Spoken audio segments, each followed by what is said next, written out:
Nahuli na! Hindi na kailangan ng drone! Nahuli na! Guys, eto. Trending ngayon to sa lahat ng social media. So, tignan natin kung totoo ba talaga itong kumakalat ngayon na balita at mga video na itong si Atong Ang ay naaresto na o nahuli na ng mga pulis.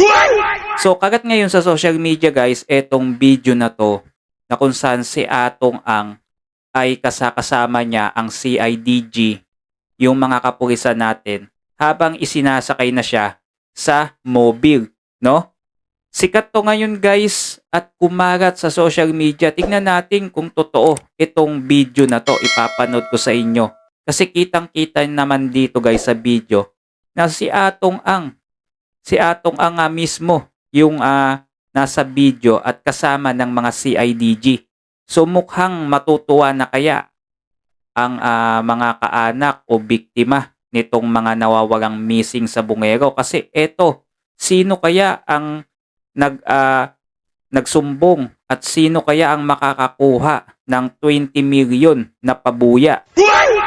So, panoodin natin ngayon guys, no? So, eto guys, no, bago natin i-play yung video, baka pwede ako makisuyo sa inyo na mag-subscribe naman kayo guys sa ating channel. Kasi bago lang yung channel natin guys, no? At malaking ipapasalamat ko sa inyo yun guys, no? So, eto, panoodin natin. May nakalagay dito sa post. At eto lahat to guys, kahit i-search ninyo guys, ito yung lalabas na video, no? Sa social media, sa Facebook at sa lahat ng kahit sa TikTok o ito talaga lumalabas. Makikita ninyo dito. Ayan. Ayan, no? So ito. Nahuli na. Ayon dito sa post, ayan, no? Si Atong Ang sa Coliseo de Manila lang pala matagpuan. Ang tanong, totoo kaya na nahuli na siya? Well, panoodin natin ngayon yung video at magbibigay tayo ng reaksyon tungkol dito.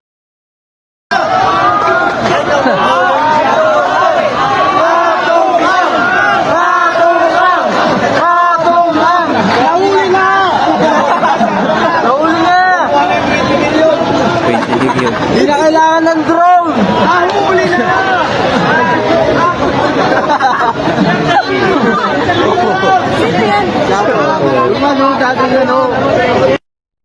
Yun. So kita nyo guys, nagsisigawan yung mga tao, nahuli na, hindi na kailangan daw ng drone. At na may nagtanong pang ang babae, sino yan? Si Atong Ang, diba? Eto guys, kagat to ngayon, hindi ko lang alam kung bakit hindi pa nababalita itong pagkahuli ni Atong Ang. Hindi ba kapag ganitong mga kaso at tungkol kay Atong Ang ay agad yan binabalita sa lahat ng social media? Magtataka kayo bakit hanggang ngayon hindi pa binabalita. Well, isa lang naman ang ibig sabihin yan. May posibilidad na late ang mga news? Imposible naman kung ma-rate yun sila, no? O sadyang hindi lang muna nila ibinalita. Pero mukhang malabo din kasi ibabalita kaagad dapat yan, di ba? Ngayon, ang tanong, legit ba to?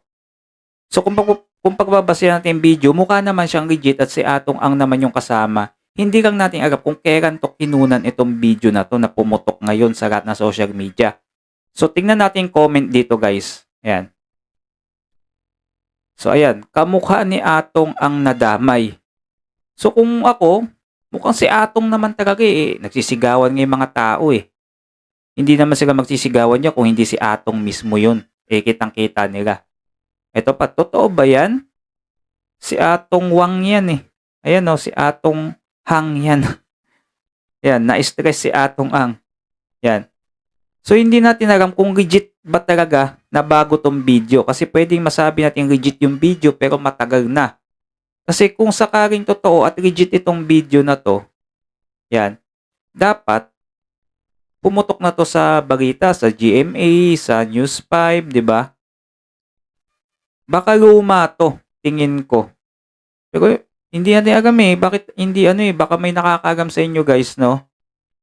Kasi posible na legit nga, pero matagal na tong video. Pero may nagsabi, 20 million. So, ibig sabihin, alam nila na bago pa lang yung video. Bago yung video kasi 20 million ang sinabi nung nagsisigawan eh. So, ibig sabihin, posible na baka hindi pa nailabas or ewan natin, hintay na lang natin, di ba? Di natin alam, baka kung anong nangyari, di ba? Di natin alam kung legit ba talaga na nahuli na ba talaga siya. Kasi kita nyo naman, sa sigawan dun sa may video, 20 million, di ba? So, ibig sabihin, bago lang yung video. Kasi, kailan lang naman nag-announce yun si John Vic ng 20 million na tinaas. Kung lumang video to, hindi yan babanggitin. Di ba? Ito, putok na putok to ngayon eh, no? Sana nga totoo to na nahuli na si Atong para matuwa naman yung mga, yung mga biktima at yung mga kaanak nila, di ba? No? Kasi isipin nyo, kung dito lang talaga siya nagtago, nandito nga lang siya sa bansa, hindi siya lumabas ng bansa o nagtago sa Cambodia. No? Nagulat nga ako, hindi lumabas ng video na to Kala ko talaga, maibabalita na kaagad. Wala pa yatang balita tungkol dito. Pwedeng fake news, pwedeng fake video, or imposible namang AI. Hindi naman to pwedeng maging AI. Diba? Posible. Mag-abang na lang tayo guys kung ano kayang no? Kung ano kaya tong video na to na kumagat na to. Sana nga is nahuli na yan si Ato. No? So yun na lang guys, no? Kung nakaabot kayo sa video natin, huwag niyong kalimutan mag-subscribe. Sa ganun, lagi kayong updated no, sa mga susunod pa nating mga video.